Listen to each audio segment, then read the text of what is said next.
Yeremia 13 ayat 1 sampai 11 berbunyi demikian. Saya baca saja. Beginilah firman Tuhan kepadaku, pergilah memberi ikat pinggang lenan, ikatkanlah itu pada pinggangmu, tetapi jangan kau celupkan ke dalam air. Maka aku membeli ikat pinggang seperti yang difirmankan Tuhan, lalu mengikatkannya pada pinggangku. Sesudah itu datanglah firman Tuhan kepadaku untuk kedua kalinya, bunyinya, ambillah ikat pinggang yang telah kau beli, dan yang sekarang pada pinggangmu itu. Pergilah segera ke sungai Efrat untuk menyembunyikannya di sana, di celah-celah bukit batu. Maka pergilah aku lalu menyembunyikannya di pinggir sungai Efrat, seperti yang diperintahkan Tuhan kepadaku. Sesudah beberapa waktu lamanya, berfirmanlah Tuhan kepadaku, pergilah segera ke sungai Efrat, mengambil dari sana ikat pinggang yang kuperintahkan kau sembunyikan di sana. Maka pergilah aku ke sungai Efrat, lalu aku menggali dan mengambil ikat pinggang itu dari tempat aku menyembunyikannya. Tetapi ternyata ikat pinggang itu sudah lapuk, tidak berguna untuk apapun. Lalu datanglah firman Tuhan kepadaku, beginilah firman Tuhan, demikianlah aku akan menghapuskan kecongkak bongangan Yehuda dan Yerusalem, bangsa yang jahat ini, yang enggan mendengarkan perkataan-perkataanku, yang mengikuti kedegilan hatinya dan mengikuti Allah lain untuk beribadah dan sujud menyembah kepada mereka. Akan tetapi seperti ikat pinggang ini yang tidak berguna untuk apapun. Sebab seperti ikat pinggang melekat pada pinggang seseorang, demikianlah tadinya segenap kaum Israel dan segenap kaum Yehuda kuletakkan kepadaku, demikianlah firman Tuhan, supaya mereka itu menjadi umat, menjadi ternama, terpuji dan terhormat bagiku. Tetapi mereka itu tidak mau mendengar. Haleluya, puji Tuhan. Saudara-saudara, sebelum saya masuk pada topik pembicaraan kita lihat apa yang dimaksud dengan ikat pinggang, saudara ya. Kita lihat bahwa ikat pinggang ini, ya, ikat pinggang adalah ini apanya dulu? Oh, pendahuluan dia. Ikat pinggang mulai ada diperkenalkan itu 3000 tahun 3000 ya. Ya 3000 sebelum Masehi ya. Biasanya ikat pinggang pada zaman dulu ya itu lebih banyak dipergunakan untuk alat-alat gitu ketimbang aksesoris. Tapi untuk zaman sekarang ini biasanya aksesoris dan dua-dua itu berjalan. Saudara-saudara, apa yang dimaksud dengan ikat pinggang itu secara umum adalah, tadi saya bawa alat-alat banyak, ikat pinggang jenis-jenisnya banyak. Karena saya nggak bawa apa-apa, kita ilustrasikan aja, kita anggap bahwa kita memiliki ikat pinggang. Ya saudara-saudara ya. Dan ikat pinggang itu secara umum itu satu berguna untuk apa? Yang tadi saya kata, pertama untuk aksesoris ya. Kedua untuk apa? Untuk menahan celana atau rok, dia takut melorot begitu ya. Dan yang ketiga, kita cepat-cepat aja ya, kita belum masuk pada pokok pembicaraan. Yang ketiga, bahwa ikat pinggang itu bisa menahan satu organ dalam gitu.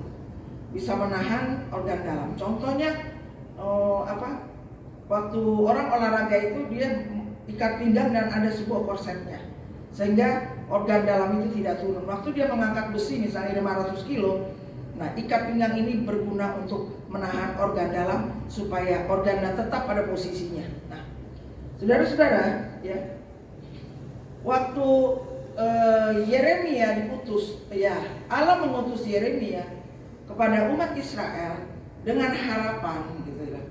Jadi Allah mengutus Yeremia bukan saja firman Tuhan, tetapi dia juga memperagakan.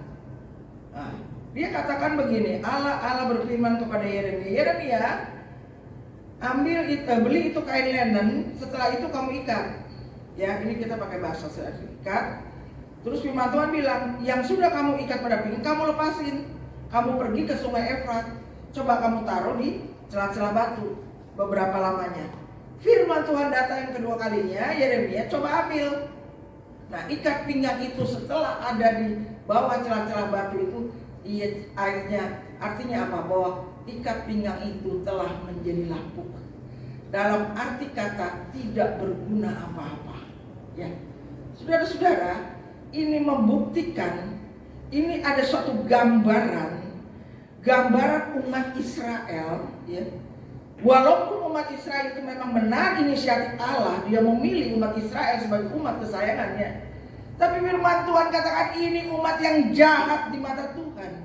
Ia melakukan yang jahat di mata Tuhan. Dia punya sifat congkak bongak. Rasanya kalau saya congkak tadi sudah sampaikan, ngapain bongak kayak gitu. Congkak kayak congkak. Kalau ini dikatakan umat itu congkak bongak. Sifatnya amat sangat sombong, gitu loh. Yang kedua dia enggan. Ya. Umat Israel ini enggan mendengarkan firman Tuhan. Ia mengikuti kedegilan hatinya, ya. Menurut kamus besar bahasanya kedegilan. Degil itu artinya ia tidak mendengarkan firman Tuhan, gak mau dinasehati. Tegak tengkuk, keras kepala, saudara. Kepala batu kalau dibilangin, gak ngerti. Itu arti dari kedegilan. Nah, umat Israel ini hanya mengikuti kedegilan hatinya. Yang lebih parah dia menyembah Allah dan sujud, ya. Dia menyembah Allah dan sujud kepadanya. Allah asing, Allah itu huruf kecil. Dia menyembah Allah yang mereka tidak kenal.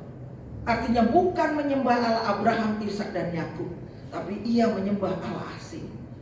Disitulah geram hati Allah, sehingga Nabi Yeremia dipanggil dan dipilih oleh Allah untuk menyampaikan firman Tuhan kepada umat Israel dengan harapan, ya, aku akan menghapuskan kecongkak-bongkakan Israel ketika engkau sadar bahwa yang engkau lakukan itu adalah kejahatan di mata Tuhan, ya.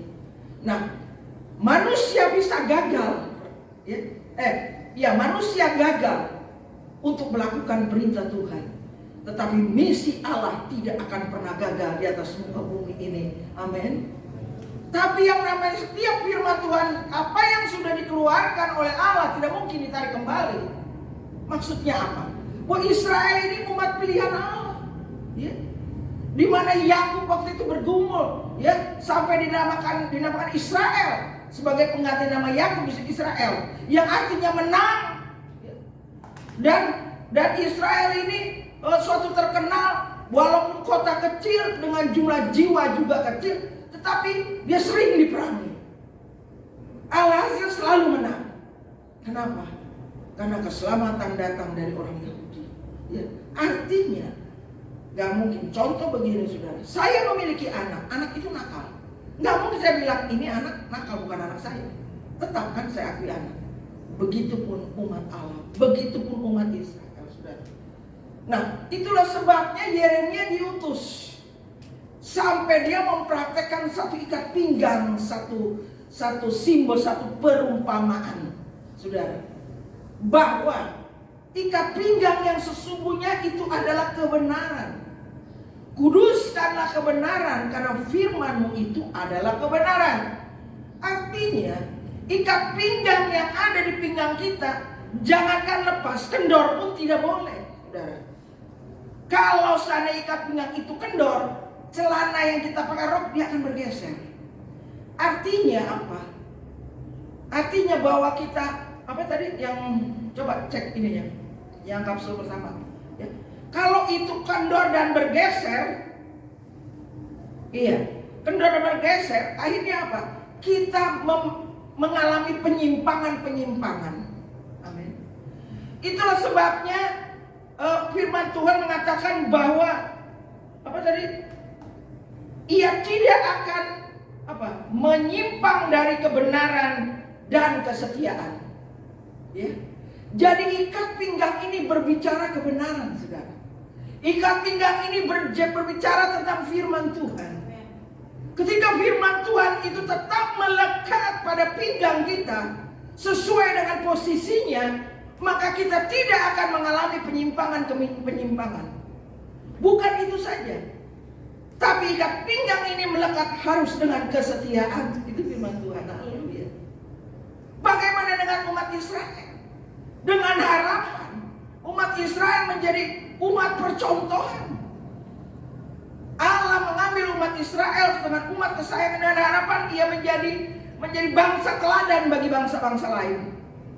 Tapi ternyata umat Israel memberontak kepada Allah. 450 dewa Baal yang dia kurang, yang dia sembah. Artinya saudara, di situ dewa-dewa, terutama dewa kesuburan, cuma sepintas saja saya begitu ya. Tidak, kita fokus pada ikat pinggang. Artinya saudaraku, tadi secara harfiah kita katakan bahwa ikat pinggang itu sungguh sangat berfungsi. Bukan hanya untuk aksesoris supaya keren, enggak saudara. Tetapi yang dimaksud di sini adalah firman Tuhan. Ketika firman Tuhan itu melekat pada posisinya yang sempurna, maka ikat pinggang itu berguna secara maksimal. Artinya firman Tuhan dan kebenaran itu tidak lagi mengalami suatu penyimpangan, dan harus ikat pinggang itu tetap melekat kemanapun kita pergi. Artinya kebenaran dan firman Tuhan itu kita bawa selama-lamanya untuk melekat kepada ikat pinggang ini sendiri. Haleluya. Dan sangat berbahaya ketika ia kendor atau dia pisah dari posisi yang semula. Contoh tadi, bagaimana ikat pinggang dalam beberapa lama ditaruh di batu-batu di pinggir sungai Efrat, saudara, banyak air kan? Artinya begitu kita ambil lapuk, ikat pinggang itu menjadi lapuk. Inilah satu gambaran saudara. Ketika ikat pinggang itu tidak diposisikan dengan posisi yang sempurna, maka ikat pinggang itu akan menjadi lapuk. Ini satu gambaran saudara. Gambaran umat Israel yang tidak dengar-dengaran kepada firman Tuhan. Apalagi mau mengikatkan. Kan firman Tuhan bilang tadinya. Ada kata-kata tadinya. Tadinya aku akan melekatkan ikat pinggang kepada umatku. Tapi umatku memberontak kepada Tuhan. Dia tidak mau dididik, saudara. Enggan mendengarkan firman Tuhan. Dan ini satu gambaran. Ketika saudara dan saya enggan mendengarkan firman Tuhan, tidak lain dan tidak bukan, saudara dan saya tidak berguna apa-apa. Seperti digambarkan, seperti ikat pinggang yang lapuk yang tidak berguna apa-apa. Kalau ikat pinggang yang lapuk yang tidak berguna apa-apa, maka dibuang di tempat sampah. Saudara pun tidak akan menjadi apa-apa, saudara. Haleluya. Tetapi misi Allah di muka bumi ini tidak pernah gagal, saudara. Dengan satu harapan bangsa Israel ini menjadi orang yang terhormat, menjadi orang yang bernilai, dan menjadi orang yang terpuji. Bagaimana caranya? Diutuslah Yeremia untuk memberikan firman Tuhan yang disampaikan kepada mereka. Waktu Yeremia diutus, dia katakan, kau jangan bilang aku pendek mulutnya dan masih muda. Kapanpun engkau aku utus, sampaikan segala perintah yang kuberikan kepadamu. Dan aku akan menaruh setiap perkataan-perkataan di mulutku. Haleluya. Saudaraku, itulah sebabnya begitu sampai pentingnya ikat pinggang ini sampai diekspos di firman Tuhan. Ya, seringkali firman Tuhan memakai simbol-simbol. Oke? Nah, itu yang pertama, saudara. Jadi ikat pinggang ini harus selalu terpasang dengan kesetiaan sehingga kita tidak menyimpang ke kanan dan ke kiri. Kalau kendor aja dia bergeser. Jadi memang mesti pas. Haleluya. Yang kedua, langsung saja saudara. Yang kedua apa?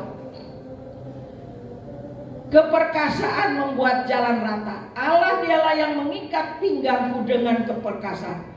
Allah dialah yang mengikat pinggangku dengan keperkasaan dan membuat jalanku rata. Saudara, kalau saya melihat anak-anak muda, ini kita soal ikat pinggang kan, anak-anak muda, kalau dia orangnya misalnya tinggi besar, putih cakep, ya, itu kan, seorang hamba Tuhan besar, dia pakai ikat pinggang, diposisikan. Kelihatannya kita perempuan-perempuan lihat mereka juga ganteng gitu loh maksudnya, perkasa. Itu dalam pengertian harfiah ya, itu dia perkasa, pede lah gitu. Ikat pinggang dari mulai termurah sampai termahal, kita sudah tahu di mana letaknya gitu kan. Tetapi yang dimaksud ketika kita mengikatkan itu ikat pinggang dengan posisi yang benar, maka kita menjadi berjalan dengan keperkasaan. Artinya kita berjalan dengan pede. Pede artinya bukan percaya diri. Artinya kita berjalan dengan ikat pinggang yang kita letakkan di sini. Artinya kita berjalan bersama-sama dengan firman Tuhan dengan keperkasaan. Artinya tidak takut bahaya. Ya, bagaimana Daud ini nanti ada hubungan dengan ayat lainnya. Walaupun aku ada dalam lembah kekelaman, aku tidak takut. Sebab gada dan tongkatmu akan menghibur aku. Nah sekarang, aku tidak takut kemanapun aku pergi.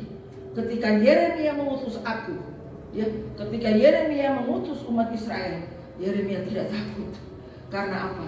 Ikat pinggang yang dipinggang di sini, dia seorang yang gagah perkasa, berjalan bersama-sama dengan firman Tuhan ini, maka jalanmu menjadi rata. Amin. Waktu kita jalan begini, tadi perjalanan hidup ini tidak lurus, saudara. Ya, saya ingat seorang ibu melahirkan tuh nggak begitu aja loh, nggak tuh bayi keluar enggak, dia harus melalui belok-belok. Dia harus melalui liku-liku seperti ini. Kita bilang ada putaran paksi dalam, putaran paksi luar, terus sampai kepalanya sampai di ruang vagina sampai begini kepala. Baru itu nyatakan full dia melahirkan total. Ya. Nah, artinya saudara, waktu kita berjalan ini tidak mudah. Men. Di situ ada banyak batu yang menghalangi kita. Ada banyak di situ kayu dan palang besi. Kalau enggak itu lubang-lubang yang ada di jalan. Waktu kita berjalan tanpa kebenaran dan firman Tuhan ini, maka kita akan jatuh. Bahkan kita akan kebentur oleh palang besi ini dan tembaga. Firman Tuhan katakan, aku akan menghancurkan palang-palang besi itu dan tembaga. Dan lubang-lubang yang engkau jalankan, aku akan meratakan jalan itu. Amin. Bersama firman Tuhan, apapun yang halangan di depan kita, itu akan menjadi rata di hadapan Tuhan. Amin. Itu adalah satu jawaban. Yang ketiga, haleluya. Seperti kesaksian dia tadi. Yang ketiga, kaki yang kuat berdiri, yang membuat kakiku seperti kaki rusa dan membuat aku berdiri di bukit. Haleluya. Ikat pinggang ini berbicara tentang kebenaran. Kebenaran itu adalah firman Tuhan. Kalau firman Tuhan bilang ini, aku berdiri di atas bukit. Ini bukit, ini berdiri. Enggak susah. Firman Tuhan gitu bilang, aku berdiri di bukit. Bukan ngomong di atas bukit. Artinya, waktu kita bersama-sama bersama firman Tuhan, bersama dengan kebenaran itu sendiri dan Allah itu sendiri, maka ketika kita berjalan di bukit, bukan di atas bukit loh, makin kita berjalan ke atas bukit itu, makin kita kuat. Haleluya. Bukan makin kita lemah. Mungkin model kaki kita biarpun kita manusia, mungkin model kaki rusak itu seperti cecak. Kalau kita lihat di dinding, dia bukan di atas loteng begini, bukan, tapi di dinding. Jalan, haleluya. Makin dia nempel di dinding, makin dia ke atas. Dia berjalan makin kuat. Amin. Itulah orang-orang yang tetap hidup di dalam kebenaran dan firman Tuhan. Yang berikutnya, keperkasaan untuk berperang. Nih ada referensi. Saudara-saudara, hidup ini berat. Kita tidak lepas dari peperangan. Amin. Setuju? Ya. Firman Tuhan bilang begini. Kita bukan berperang dengan darah dan daging, tapi kita berperang dengan penguasa-penguasa di udara. Contoh, ini bukan rahasia lagi. Bagaimana grup si Sambo, itu nama-namanya itu nama-nama tokoh-tokoh Alkitab yang terkenal. Eliezer, Joshua, benar nggak? Oh, luar biasa itu saudara. Nah sekarang pertanyaan saya, di mana ikat pinggang itu diletakkan. Haleluya. Di mana kebenaran atau firman Tuhan itu diletakkan sehingga dia berperang oleh darah dan daging. Sementara firman Tuhan bilang, katakan, engkau berperang bukan dengan darah dan daging, tapi dengan penguasa di udara. Ini membuktikan bahwa firman Allah itu benar. Kita kalau nembak orang itu berdarah dan daging, kita masuk penjara. Tapi firman Tuhan bilang, kita perang oleh darah dan daging. Karena apa? Perang di kuasa-kuasa di udara, maksudnya adalah itulah penguasa di udara, adanya iblis, saudara. Bayangkan waktu Tuhan tanya, dari mana kamu? Siapa namamu? Legion, sebab aku banyak. Dari mana? Menjelajah ke seluruh muka bumi. Ngapain? Nyari orang yang dapat ditelannya. Nah, ketika pinggang itu lepas dari sesuatu yang tidak sesuai posisinya, maka mudah sekali kita ditelan oleh iblis, oleh setan. Karena setan itu perlu media, yaitu manusia. Haleluya. Jadi artinya kita berperang bukan dengan darah daging, tetapi berperang dengan kuasa di udara. Oleh karena itu firman Tuhan di Efesus 1 bilang, berikat pinggangkan kebenaran. Amin. Ikat pinggang kebenaran. Ketika kita pergi kemanapun berperang, itu harus pakai. Artinya waktu kita mengalami masalah apapun di hadapan kita perang, bukan perang dengan masalah itu, tapi perang dalam penguasaan iblis. Dan firman itu adalah ya dan amin. Sesuai dengan Yakub diberi nama Israel, pemenang, kekuatan. Inilah yang dimaksud. Ikat pinggang merupakan kekuatan kita menjalani hidup. Ketika kita lemah, ikat pinggang ini memberikan kekuatan buat kita. Amin. Haleluya. Dan ketika kita ada masalah dan berperang pada kuasa-kuasa di udara, maka kita menjadi orang-orang yang menang. Betapa pentingnya ini Yeremia, Allah mengutus Yeremia ini kepada umat Israel supaya dia mengerti, saudara, bahwa kita tahu bahwa iblis datang untuk apa? Mencuri, membunuh, dan membinasakan sampai binasa kita. Kalau belum binasa, belum puas. Itulah gunanya kita harus tetap ada di dalam kebenaran dan firman Tuhan itu sendiri. Firman Tuhan bilang, jika kamu tinggal di dalam aku dan aku tinggal di dalam kamu, firman itu harus tinggal di dalam kita, saudara. Firman Tuhan itu kemudian harus tetap terikat pada ikat pinggang dan posisi yang semestinya, tidak ditaruh di celah-celah batu, saudara. Ini perumpamaan dan celah-celah batu. Itu sebabnya, saudara, itu firman Tuhan tetap harus kita pakai sebagai kekuatan, sebagai apa? Kekuatan untuk berperang. Haleluya. Nah, contoh lagi, itu apa tadi? Nah, ikatlah pedangmu pada pinggang, hai pahlawan. Ya, orang yang berikat pinggangkan kebenaran dan firman Tuhan, dia berjalan gagah perkasa seperti pahlawan. Artinya dia tidak takut dalam menghadapi situasi dan kondisi apapun, saudara. Ya, contoh. Ini bicara soal peperangan, ya. Ya. Anggaplah nih ada dua orang, si Daud sama Goliat, udah umum, ya. Si kecil dibilangin, tahu kan maksudnya Daud. Si Goliat bilang, ya kamu mukanya baby face, udah kecil baby face lagi, nggak punya latar belakang perang lagi. Dia mau melawan aku nih, Goliat yang gede begini. Tapi apa kata Daud? Lihat, dengan penuh kerendahan dia bawa nama Tuhan. Engkau boleh engkau menghadapi aku dengan lembing dan apa gitu, dengan lembing dan alat itu, tombak dan lembing gitu ya.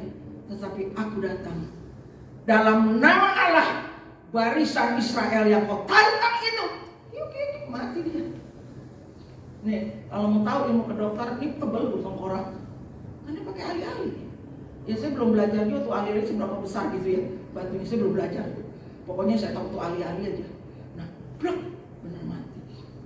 Itu membuktikan bahwa Allah berkuasa atas hidup seseorang yang mengenakan ikat pinggang kebenaran dan firman Allah. Haleluya. Tuhan tidak melihat seberapa besar awakmu. Tuhan tidak melihat sebesar apapun kemampuanmu. Tetapi coba lihat Daud, dia kecil, baby face merah, kayak namanya baby face kan. Tetapi lihat, waktu dia mengatakan yang seperti itu, aku datang dalam nama Allah, barisan Israel yang kau tantang itu mulut yang keluar adalah kuasa Allah, yang keluar adalah firman Allah. Ketika ia keluar firman Allah demikian, maka berkuasalah atasnya, mati. Itu lihat bukti bahwa kita berperang hati-hati. Kita hidup dalam dunia zaman ini sudah akhir zaman. Jangan kita terkecoh dengan jangan kita. Itulah sebabnya ya, Tuhan itu kepengen kita selalu pakai ikat pinggang seperti Tuhan kepengen kepada umatnya. Walaupun kita bukan keturunan biologis Israel, tapi kita mau mendengar firman Tuhan.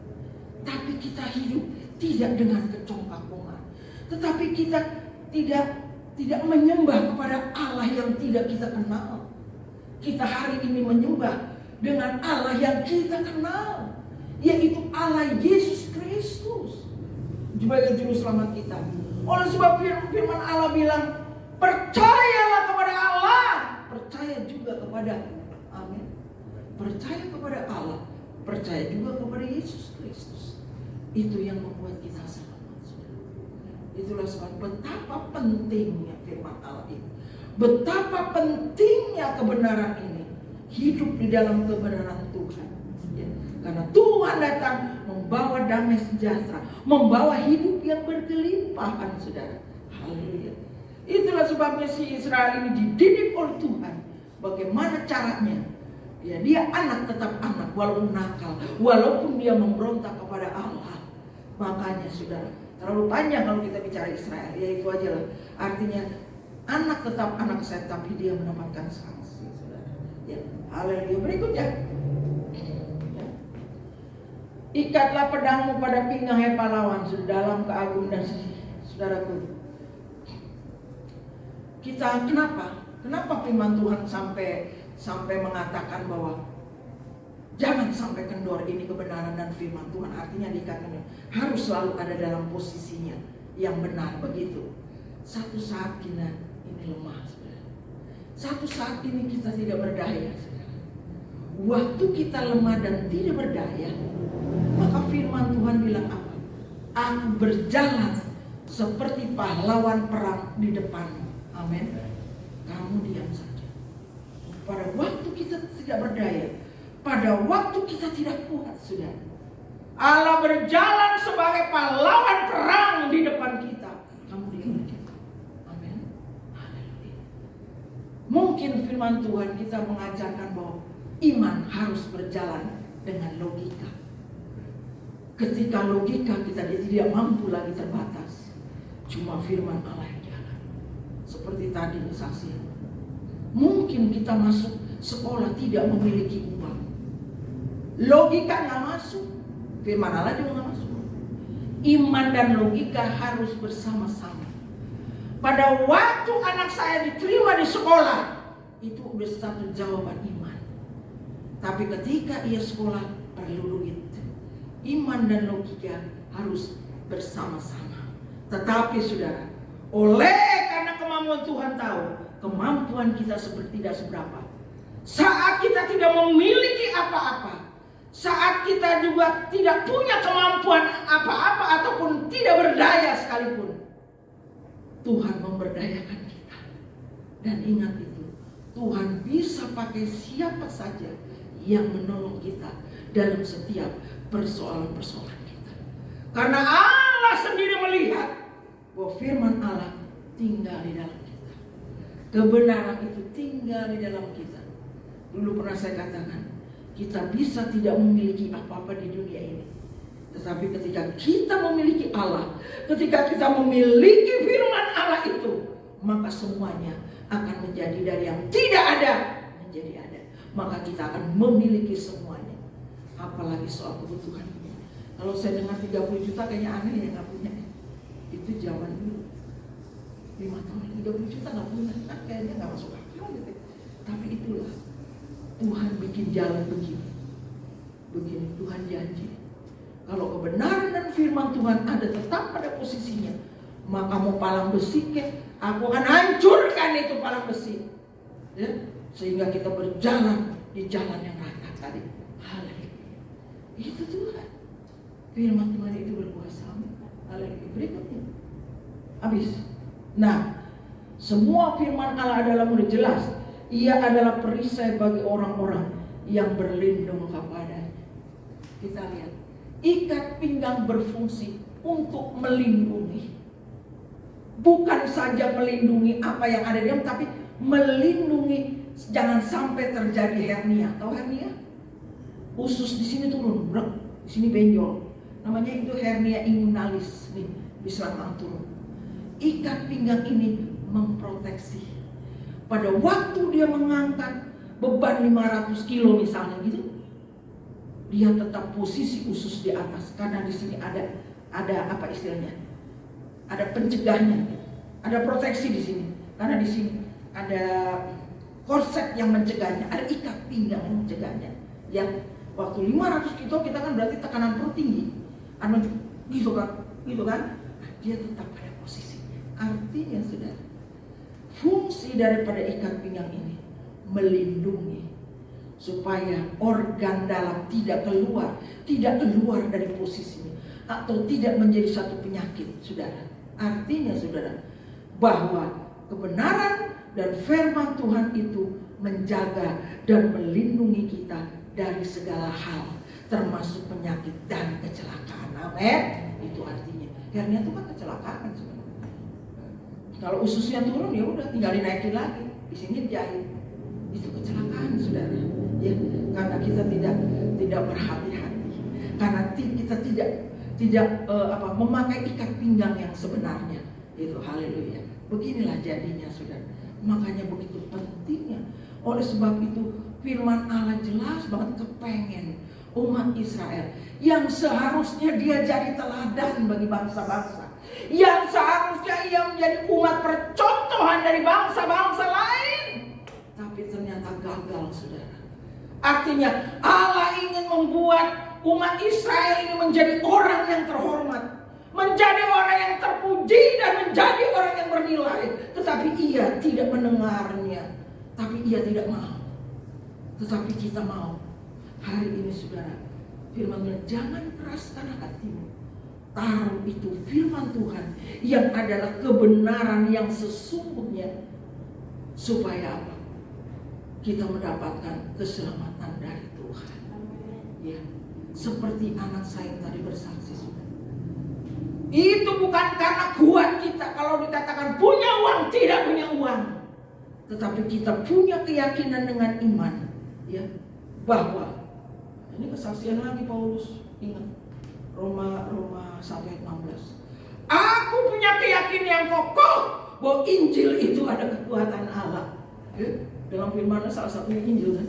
Injil itu ada kekuatan Allah yang menyelamatkan setiap orang percaya. Bukan aja kita nanti, di sini juga kita diselamatkan. Keuangan kita juga diselamatkan. Amin. Itu kesaksian Paulus, saudara. Dan sekarang sampai kepada kita, bahwa Injil itu memiliki kekuatan Allah yang menyelamatkan kita. Karena Injil itu apa? Mengandung kebenaran Allah.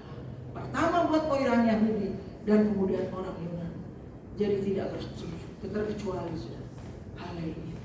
Artinya, saudara, Tuhan kepengen orang zaman ini, orang-orang yang percaya, yang memiliki kebenaran yang hakiki, yang memiliki firman Allah yang sesungguhnya, menjadi orang-orang yang bernilai, menjadi orang-orang yang terhormat, menjadi orang-orang yang terpuji, sehingga saudara dan saya menjadi contoh bagi orang lain, bagi bangsa-bangsa lain, menjadi teladan bagi orang lain dan bagi bangsa-bangsa lain. Haleluya.